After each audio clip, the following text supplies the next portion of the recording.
할렐루야. 주의 이름을 찬양합니다. 선포된 말씀이 여러분 각 사람에게 꼭 필요한 은혜가 될 줄로 믿습니다. 옆 사람과 인사하시죠. 하나님은 반드시 구원하십니다. 기도합시다. 네.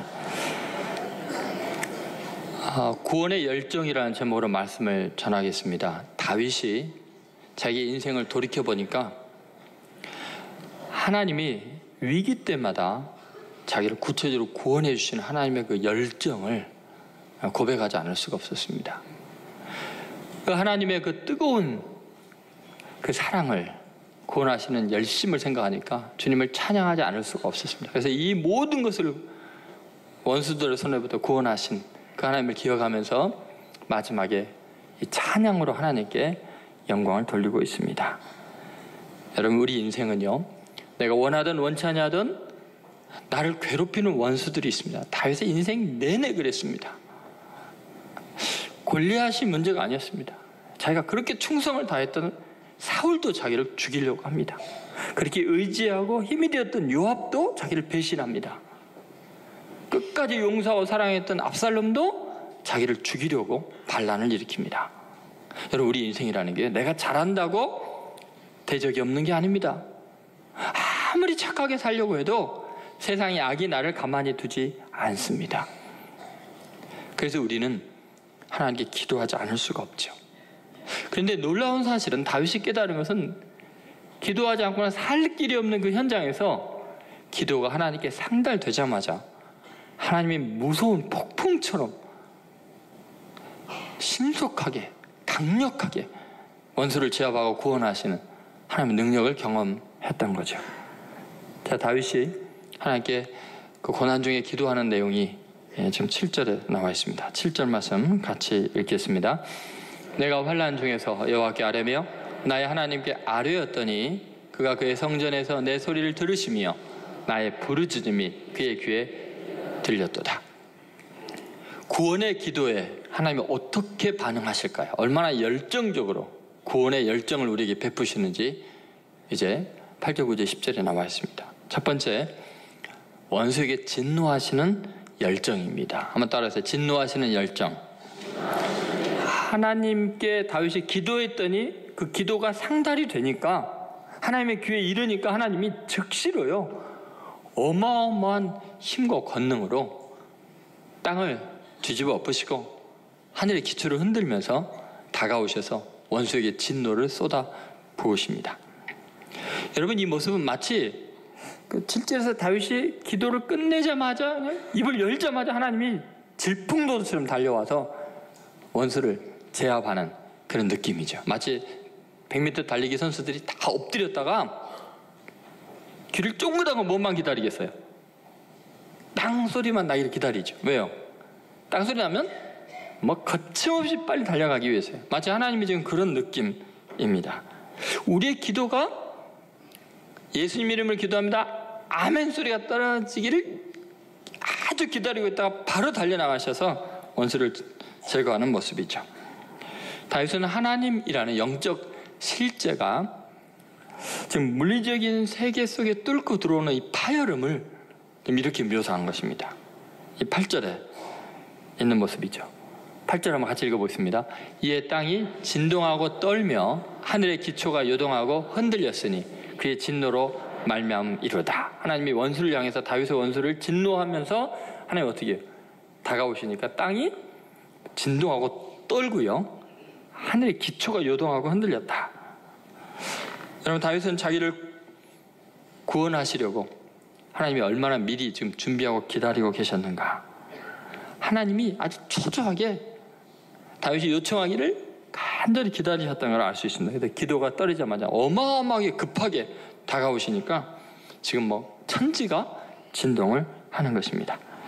다윗은 사실 자기 자신을 죽은 개나 벼룩으로 표현했습니다. 너무 미미한 소년이었고 죽은 목숨이나 마찬가지였습니다.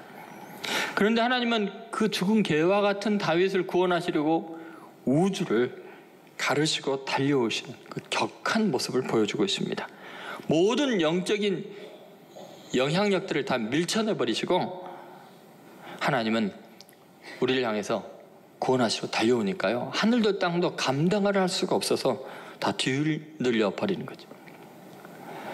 여러분, 투우장에 큰 집채만한 황소가 이제 그 경기장으로 뛰쳐나가기 위해서 뒷발을 막 파헤치면서 문이 열리기만 기다리고 있듯이, 하나님은 우리의 기도의 문이 열리기만 기다리고 계십니다. 그럼 바로 뛰쳐나와서 정말 땅을 뒤흔들면서 우리를 구원하시는 능력을 행하십니다. 이 성경에 나오는 하나님은 늘 그렇게 우리에게 제발 좀 구원의 기도를 해라. 그럼 내가 달려가겠다. 내가 원수를 진멸하겠다. 놀라운 일들을 보여주겠다라고 끊임없이 성경은 말하고 있습니다. 예레미야 33장 3절의 그 유명한 말씀 한번 보시죠. 같이 읽겠습니다. 너는 내게 부르짖으라. 내가 내게 응답하겠고 내가 알지 못하는 크고 은밀한 일을 내게 보이리라. 여기 보면 너가 부르짖으니까 내가 응답하겠다는 게 아니라, 하나님 뭐래요? 제발 좀 부르짖으라. 나 응답하고 싶은데 왜 기도를 안 하냐? 기도만 하면 크고 놀라운 일들을 보여줄 텐데, 그렇게 이야기를 하고 있는 거죠. 여러분, 하나님은 기다리고 계신 거예요. 우리가 기도하기를, 구원의 요청을 하기만 하면 달려가기를 기다리고 있는 거예요. 마치 119인데 항상 비상대기조가 119 전화하면 바로 출동을 하려고 기다리는 것처럼, 하나님은 원수를 진멸하기 위해서, 원수의 노를 다 꺼뜨리기 위해서 우리에게 달려오십니다. 여러분, 우리가 기도하지 않았기 때문에 하나님께서 역사하실 그런 통로를, 또 공간을 우리가 열어놓지 못한 것입니다. 하나님이 내게 관심이 없어서가 아니고 하나님이 무능해서도 아닙니다. 하나님은 지금요, 땅을 진동시키고 흔들면서 하늘의 기초를 뒤흔들면서 우리에게 달려오기를 원하시는 하나님이라는 것을 잊지 않아야 돼요.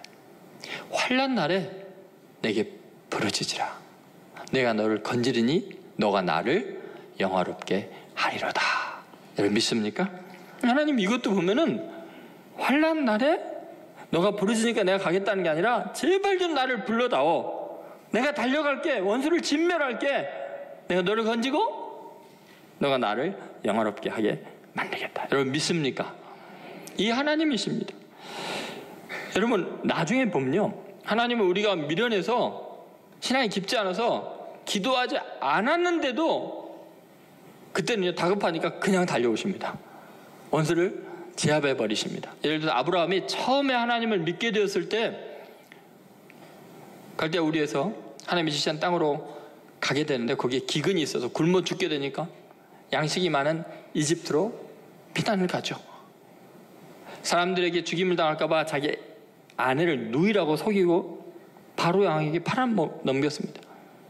아브라함의 인생은 끝나는 것 같았습니다.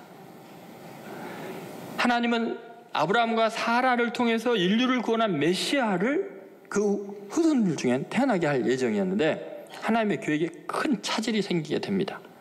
아브라함이 기근 때, 위기 때 하나님께 부르짖어 기도하는 법을 몰랐던 거예요. 제대로 몰랐던 거예요. 하나님이요, 급하시니까요, 아브라함이 기도도 안 했는데 즉시로 달려오십니다. 바로의 꿈에도 찾아가셔서 경고를 합니다.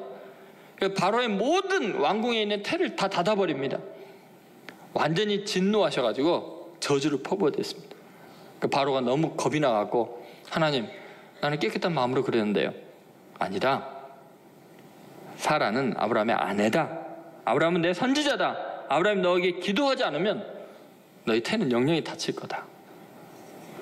바로가요, 아브라함에게 속았으면서도 아브라함에게 한 말도 제대로 못하고 큰 재산을 주고 그리고 평안히 내보냅니다. 여러분, 하나님은요, 우리를 구원하기 위해서 먼저 달려오시는 분이에요. 늘 우리로 하여금 부르짖으라고, 내가 언제든지 달려갈 거라고 말씀하시죠. 여러분, 하나님의 이 뜨거운 사랑, 선행적인 이 열정, 여러분 잊지 마십시오. 얼마나 하나님이 우리를 향한 구원의 열정이 강렬했는지요. 이거 뭐 하늘과 땅이 흔들리는 정도가 아니라 하나님이 자기 몸을 찢으실 만큼 우리를 구원하고자 하는 열정이 불같이 타오릅니다. 예수님께서 십자가 위에 매달려서 우리를 위해서라면 벌거벗겨진 채 겉옷과 속옷 다 빼앗기고 나무에 매달려서라도 우리의 원수인 사탄의 죄의 세력을 멸하기를 원하시고 우리를 구원하기를 원하십니다. 예수님은 십자가 위에서 뜨거운 심장의 피와 세포의 모든 물까지 체액까지 다 쏟아내시면서 갈급함으로 우리의 구원을 위해서 사망의 권세를 다 깨뜨리고 우리를 건져내시고야 마십니다. 절대로 우리를 포기하지 않습니다. 온 세상을 뒤집어 엎어서라도 우리 한 사람을 구원하기 위해서 죄악의 불길 속으로 달려오셔서 당신의 몸을 사르고라도 우리를 구원하는 열정이 있다는 것을 믿으십시오. 그래서 여러분 힘들고 어려우면요, 하나님 앞에 구원의 기도를 하십시오. 다윗은 그걸 경험한 거예요. 하나님의 그 뜨거운 열정적인 원수를 향한 진노, 그걸 통해 우리를 구원하신 하나님을 다윗과 함께 찬양하는 성도들 되시기를 주의 이름으로 소원합니다. 두 번째 하나님의 놀라운 점은 감정을 통하시는 열정입니다. 원수를 향해서 진노하시지만 나를 향해서는요, 뜨거운 눈물을 흘리시고 슬퍼하시기도 하고 화를 내시기도 하고 우리 아픔에 그대로 동참하시는 감정이 아주 민감하신 분입니다. 여러분, 사망의 물결과 불의의 창수가 자기를 덮치고 있다고, 그래서 삶이 전체가 흔들리고 있다고 다윗은 5절과 6절에 분명히 이야기를 합니다. 지옥의 줄이 나를 묶는 것처럼 두렵고 공포 가운데 있다고 이야기하죠. 그런데 여러분, 하나님은 영이시기 때문에 우리의 그 두려움과 공포에 대해서, 우리의 눈물과 아픔에 대해서 구체적으로 느끼시지 못할 거라는 착각을 합니다. 그분이 영이시고 완전한 자이기 때문에 감정적인 동요와 흥분이 없을 거라고 생각을 합니다. 그런데 여러분, 하나님은 우리의 감정을 만드신 분입니다. 그래서 하나님은 우리의 눈물과 우리의 분노와 우리의 아픔을 통해서 우리가 교감하기를 원하시고 동감하기를 원하십니다. 그래서 하나님은 우리의 감정을 매개체로 해서 우리 안으로 들어오시고 우리 가운데 하나님의 마음을 느끼게 해주십니다. 여러분 믿습니까? 하나님은 우리의 고통 중에서 얼마나 초조해하시고 얼마나 뜨겁게 반응하시는지, 이 하나님의 정서적인 또 감정적인 이 흐름을 다윗은 느끼고 경험해서 묘사를 하고 있습니다. 여러분, 하나님이 얼마나 지금 감정적으로 요동치고 계시는지 한번 9절 말씀을 보시죠. 같이 읽겠습니다. 그의 코에서 연기가 오르고 입에서 불이 나와 사름이여 그 불에 숯이 피었도다. 여러분, 지금 하나님이 지금 공룡입니까? 지금 어떻게 이렇게 표현할 수가 있을까요? 여러분, 우리가 고통을 당할 때 하나님은요, 굉장히 지금 속이 불타고 있는 거예요. 막 씩씩거리고 있는 거예요. 다윗이 원수들 때문에 정서적으로 흔들리고 고통을 당할 때 하나님은요, 더 고통을 겪고 더 흔들리고 계신 거예요. 다윗이요, 나 혼자 슬픈 줄 알았는데 그게 아니고 하나님이 더 슬퍼하시고, 나 혼자 분노한 줄 알았는데 하나님이 더 분노하시는 걸 보면서요, 너무 놀란 거예요. 그래서 하나님의 그 모습을 표현할 방법이 이거밖에 없었던 거예요. 그 하나님이 나 같은 미물을 위해서 감정이 격하신 걸 보니까 눈물이 나는 거예요. 찬양하지 않을 수가 없는 거예요. 너무 감사한 거예요. 하나님은 당신의 마음에 내 모습을 담고 있었던 거예요. 당신의 눈의 눈물 속에 나를 고스란히 담고 있는 거죠. 내 아픔 때문에 하나님이 아파하고 계신 것을 다윗은 깨달은 거죠. 여러분, 철학적으로나 일상의 삶에서요, 완전한 존재는 감정에 흔들림이 없어야 됩니다. 여러분, 누군가랑 기싸움하거나 싸울 때요, 상대편이 흥분하면 벌써 진 거예요, 그 사람은. 그죠? 그런데 성경에 나오는 하나님은요, 우리보다 더 흥분을 하십니다. 더 막 콧김을 말하고 막 불을 뿜고 난리가 아닙니다. 왜 그럴까요? 하나님은요, 우리 아픔보다 더 아파하세요. 자녀가 아프면 부모는 더 고통을 느끼듯이 너무 사랑하니까 우리가 화내는 것보다 사실 하나님이 더 화내고, 우리가 슬픈 것보다 하나님이 더 슬픈 하나님이에요. 하나님을 우리는 이신론적으로, 이론적인 어떤 관념의 신으로 생각하면 안 돼요. 기계적인 신으로 그냥 세상을 운행하시는 분이 아니라 우리의 감정을 만드신 분은 나보다 더 뜨겁게 느끼시고 그 감정을 표출하시는, 나를 위해서 불을 뿜는 하나님이시죠. 얼마나 이 하나님의 감정이 격한지 잘 나오는 것이 창세기 38장에 나옵니다. 여러분, 창세기 37장에는 요셉이라는 아주 꿈을 꾸는 훌륭한 인물이 이야기가 시작이 됩니다. 그리고 39장에 그 요셉의 고난의 이야기가 나와요. 그리고 쫙 창세기 50장까지 펼쳐지죠. 난데없이요, 창세기 38장에 유다의 며느리 다말 이야기가 불쑥 튀어나옵니다. 그런데도 사람들은 그 천한 여자의 고뇌에 대해서, 아픔에 대해서, 서러움에 대해서 아무도 주의를 기울이지 않고 요셉에게만 주의를 기울입니다. 하나님은요, 요셉 이야기 하다 말고, 요셉을 도우시다 말고 그 기적 같은 사건들 일으키기 위해서 모든 것을 동원하셔야 되는 하나님이 요셉 이야기 딱 접고 다말에게로 집중하시는. 왜냐하면 유다의 며느리 다말이요, 창기 취급을 당하고 시아버지에게 성폭행을 당하고 자기 남편이 죽은 상태에서 시동생에게 정당한 권리를 누리지 못하고 이불 속에서 성추행을 당하고 농락을 당합니다. 아무도요 그녀의 고뇌에 대해서 알지를 못했어요. 그녀를 잡아다가 불사를 하고, 사람들도 시아버지도 이야기하는 더러운 여자라고.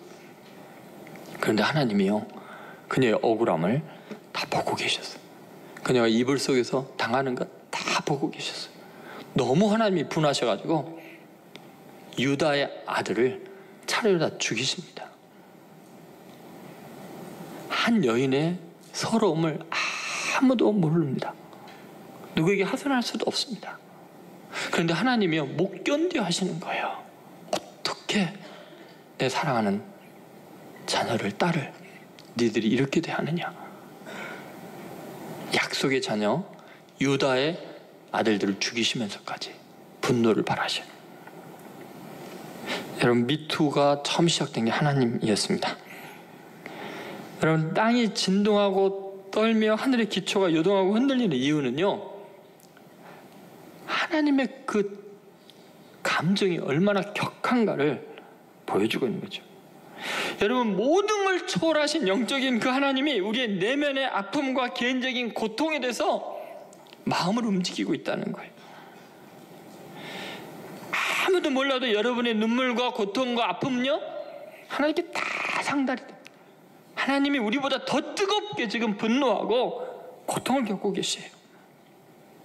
다윗은 그걸 어느 날 깨달은 거예요. 돌이켜보니까 나보다 하나님이 더 흥분해 계신 거예요. 여러분, 성경의 수많은 곳에서 하나님의 그 뜨거운 열정이, 그 정서적인 마음들이 표현되어 있습니다. 어떤 데서 막 질투하는 하나님이라고 나오잖아요. 여러분, 신이 왜 질투를 하겠어요? 어마어마하게 우리를 사랑하시는 거예요. 그래서 히브리서 기자는 하나님의 아들인 예수님에 대해서 표현할 때, 그는 모든 일에 우리와 같이 고난을 받은 자라다.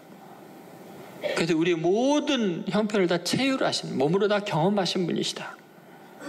예수님은요, 안식일에 손 마른 사람들이나 병든 사람을요, 자기가 고통 당하는 것처럼 그 고통을 느끼세요. 아니요, 안식일 지나고 다음날 고치면 되잖아요. 그런데 바리새인들이 엿보고 안식일에 병을 고치나 보나 예수님을 잡으려고 건수를 기다리고 있는데도 불구하고 그 고통 당하는 사람이 하루 고통 겪는 걸 차마 못 보시는 거예요. 너무너무 아파하시면서 기어이 고치고야 마셔서 바리새인들에게 미움을 받으실지라도 그러시는 거예요. 여러분, 주님은요, 우리와 한결같이 고난을 당하셔요. 우리가 너무 고통스럽고 억울한 일을 당해서 쓰러져가지고 이제 아무도 나를 모를 거야, 누가 내 심정을 이해할 수 있을까, 너무 외로워서 절망해서 이제 나가 떨어져서 쓰러져 있으면요, 이상하게 푹신해요. 고개 돌려서 보니까 예수님 품이었어요. 예수님이 이미 내가 당하는 것 다 당하고 계셨어요. 육신의 고통과 인간의 배신과 억울함과 그 모든 것을 다 체휼하셨어요. 우리의 질고를 지고 우리의 슬픔을 당하셨다. 주님이 나보다 더 슬퍼하고 계셔요. 그래서 여러분, 주님은 우리를 결코 내버려 두지 않습니다. 우리 아픔을 다 이해하시는 하나님입니다. 그래서 다윗이 그걸 경험했던 거예요. 하나님이 너무너무 내 아픔 때문에 힘들어하시면서 코에 김을 내시고 입에 불을 토하시면서 그렇게 우리에게 다가오신 하나님, 그 하나님이신 것을 여러분 믿으시기를 바랍니다. 세 번째, 구원의 열정이란 건 뭐냐면 강림하시는 열정입니다. 한번 따라하세요. 강림하시는 열정. 여러분, 감정을 같이 공유하는 것은 내적인 치유가 일어나는 가장 중요한 일이기도 하지만 그건 일시적입니다. 멀리 떨어져서 카톡으로, 전화로 같이 울어준다고 해도 내가 아파하는 현장 속에, 내 고통 속에 함께 내려오시지 않는다면, 나와 함께 그 자리에 있어주지 않는다면 이겨나갈 방법이 없습니다. 오히려 감정이 동하고 구원하지 못한다면 무능한 하나님이겠죠. 놀랍게 하나님은 그렇게 격한 반응을 일으킬 뿐만 아니라 친히 내려오셔서 우리와 함께 동행하시고 우리를 건져주시고 우리에게 큰 능력을 행하시는 분이십니다. 얼마나 강력하게 임하시는지, 그러면 천군 천사를 동원해서 모든 가용한 천사들, 천군들을 다 동원하셔서 임하고 계십니다. 그 내용이 10절과 11절에 나와 있습니다. 자, 같이 한번 봉독하겠습니다. 그가 또 하늘을 들이우고 강림하시니 그의 발 아래는 어두캄캄하였도다. 그룹을 타고 나르시며 바람 날개 위에 나타나셨도다. 여러분, 그룹을 타고 이 천사들을 잔뜩 거느리시고 지금 나르신다는 모습이죠. 바람 날개 위에 나타나셨다. 근데 여러분, 오늘 본문의 놀라운 점은 뭐냐면 이런 겁니다. 10절에 그가 또 하늘을 들이우시고 강림하시니, 여러분, 하늘은 끝이 없이 넓잖아요. 우리가 속한 세계는. 근데 그걸 다 들이운다 그랬어요. 완전히 다 덮으시는 거예요. 그의 발 아래는 어두캄캄하였도다. 여러분, 지금 하나님의 발 아래가 어두캄캄하다는 건 뭘까요? 하나님이 점점 다가오시니까 지금 그림자가 세상을 덮고 있다는 거예요. 하나님의 발그림자 하나가 전 세계를 덮고 있다는 거예요. 하늘을 다 덮어버린다는 거죠. 여러분, 하나님은 영이시잖아요. 영은 그림자가 있어요, 없어요? 없어야 돼요. 그런데 다윗이 경험한 하나님의 강림의 순간은 분명히 그림자가 보이는 거예요. 무슨 말이냐면, 영이신 하나님이, 인식하기 어려웠던 하나님이, 평소에 보이지 않았던 하나님이 내가 눈물을 흘리고 원수 때문에 죽을 지경이 되고 지옥의 줄이 나를 두르고 있을 고통스러운 순간이 되니까 물리적인 영향력으로 임하신다는 거예요.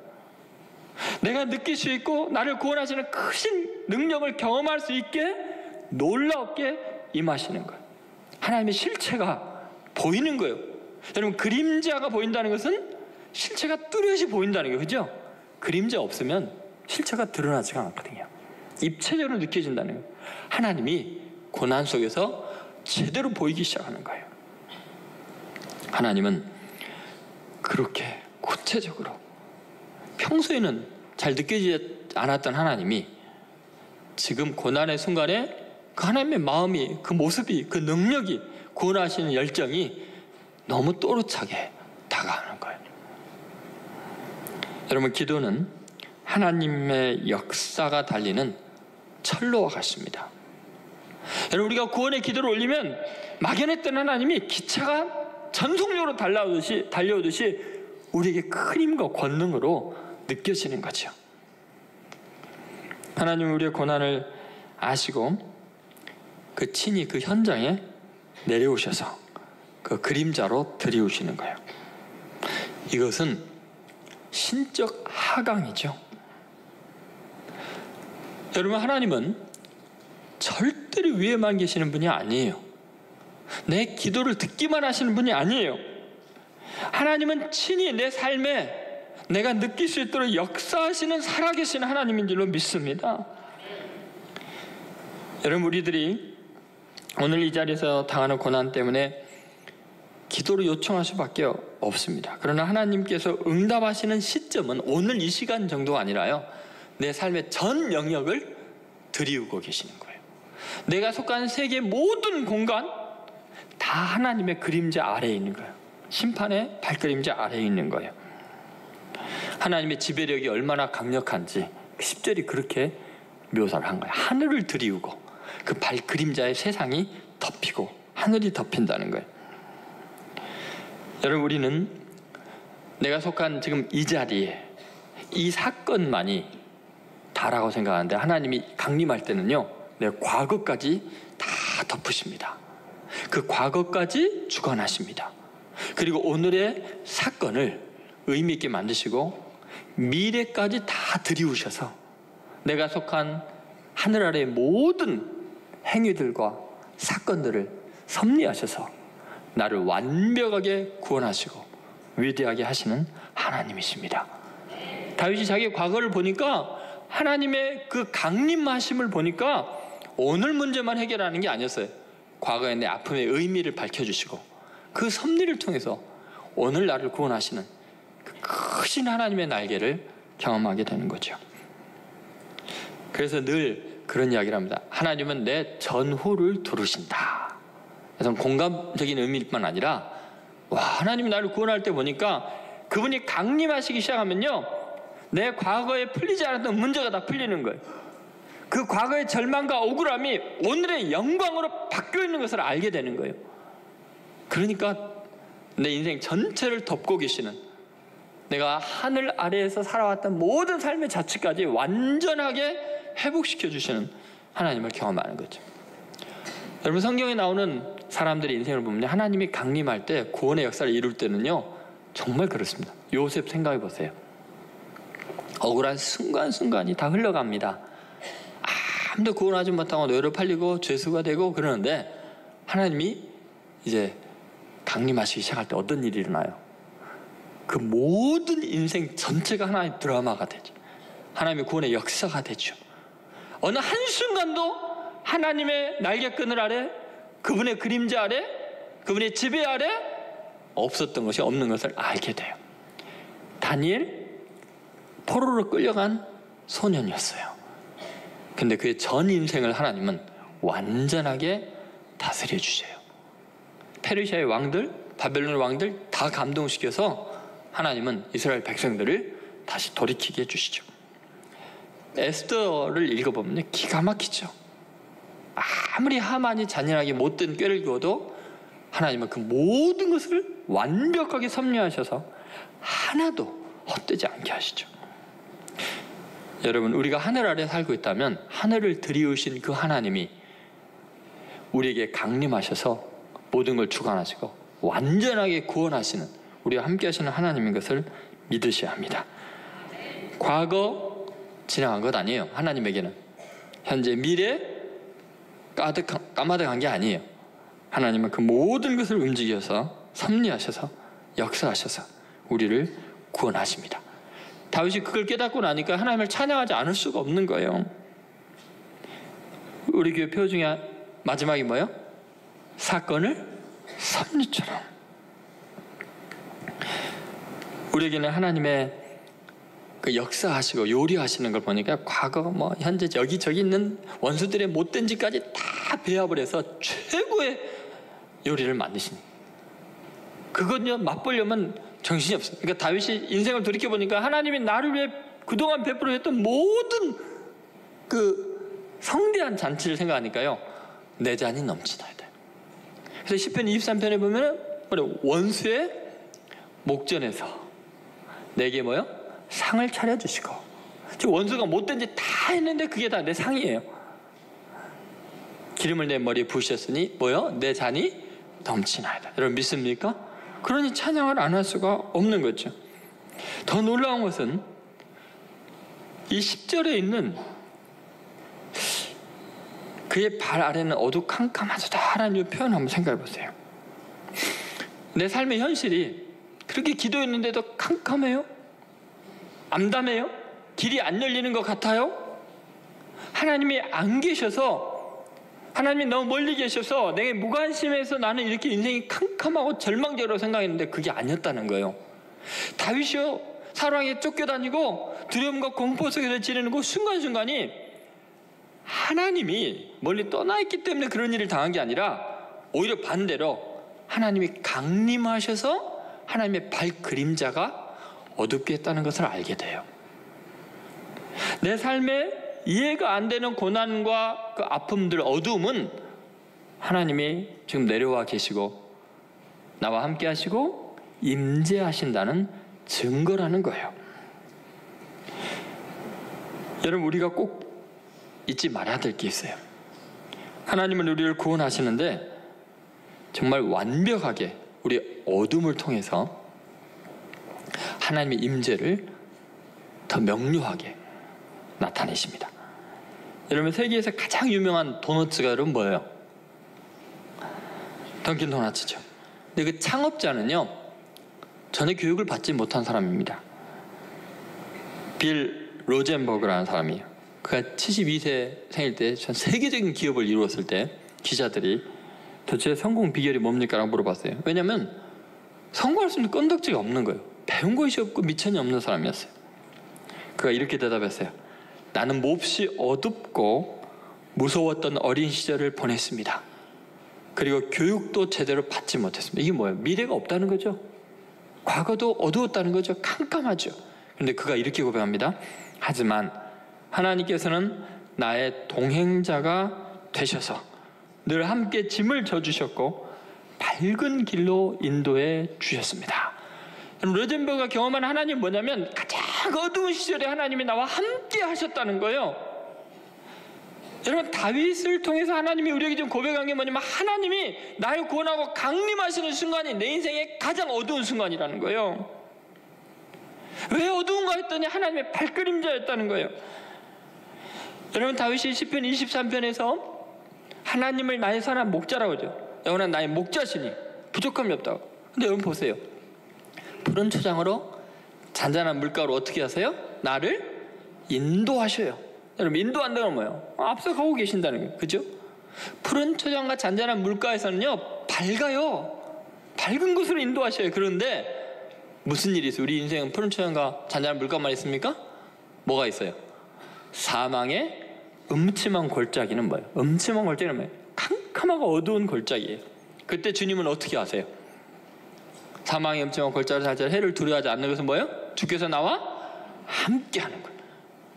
여러분, 내 인생에 가장 고통을 겪을 때, 어두울 때, 육신이건 인간관계건 모든 상황이 절망적일 그때는요, 하나님이 강림해서 나와 함께 하는 거예요. 나를 이끌어가는 게 아니라 그냥 나와 함께 하시는 거예요. 그래서 다윗이 그걸 경험한 거예요. 지금 그 발 그림자가 내 인생을 덮기 때문에, 하나님이 강림하셨기 때문에 그런 일이 있는 거다. 여러분, 가장 두렵고 어두울 때는 하나님의 강림에 있다고 믿으세요.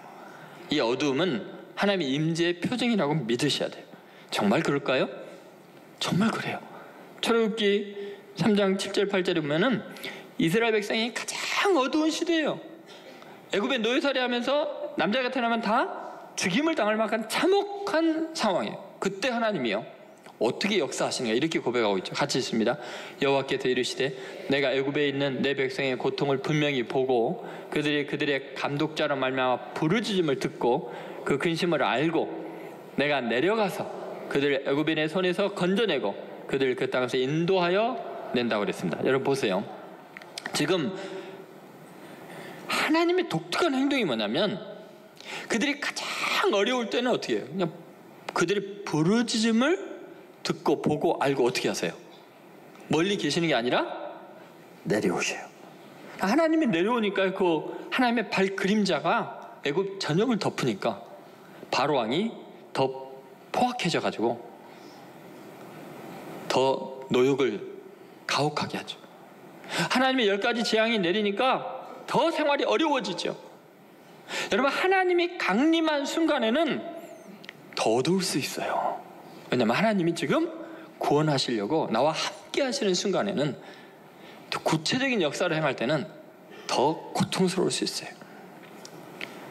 그런데 여러분, 하나님은 바로 그 어두움 가운데 우리와 임재하시는 거예요. 그래서 여러분, 가장 인생이 고통스러울 때는 하나님이 가장 가까이 와 계시구나, 강림해 계시구나, 그걸 믿으시기 바랍니다. 여러분, 역사의 가장 어두운 순간이 언제일까요?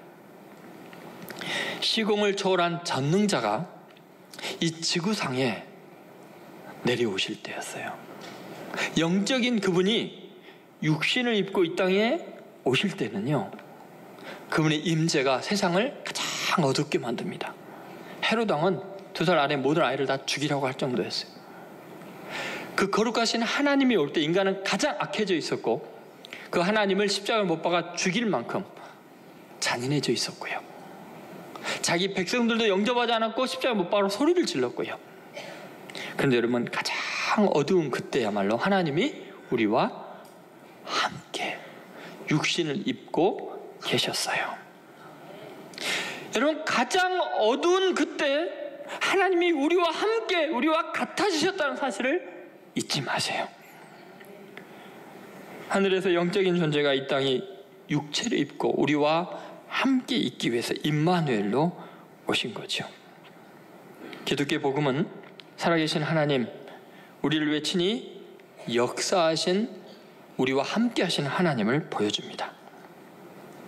하나님은 그 높은 곳에서 우리에게 말씀하실 뿐만 아니라 친히 강림하셔서 우리와 동행하시고 우리 인생을 치유하고 구원하기를 원하십니다. 예수님은 그래서 늘 어두운 가운데 있는 자들에게 다가오셨습니다. 소망이 없는 사람, 심지어 하나님께 기도할 자격마저도 주어지지 않은 저주받은 나병 환자에게까지도 예수님은 다가가셔서 그의 몸에 손을 대시고 축복해 주셨습니다. 시각장애인도, 현장에 가는 마다 잡힌 절망적인 어둠에 있던 그녀도, 풍랑에서 어두운 가운데서 헤매이고 죽을 줄 알고 부르짖는 제자들에게도 주님은 함께 하셨습니다. 여러분, 믿습니까? 하나님의 구원의 열정은 우리가 생각하는 것보다 훨씬 더 강렬합니다. 그분은 우리에게 달려오기를 지금 기다리고 계십니다. 기도 요청만 하면 달려오시고, 우리보다 더 지금 마음 아파하시며 우리를 구원하시고, 그뿐만 아니라 친히 강림하셔서 우리와 고난의 현장에 함께 하셔서 기어이 우리를 구원하시는 하나님인 줄로 믿으시기 바랍니다. 시편 57편 2절 말씀을 읽고 말씀을 마치겠습니다. 같이 읽겠습니다. 내가 지존하신 하나님께 부르짖으며 곧 나를 위하여 모든 것을 이루시는 하나님께로다. 아멘.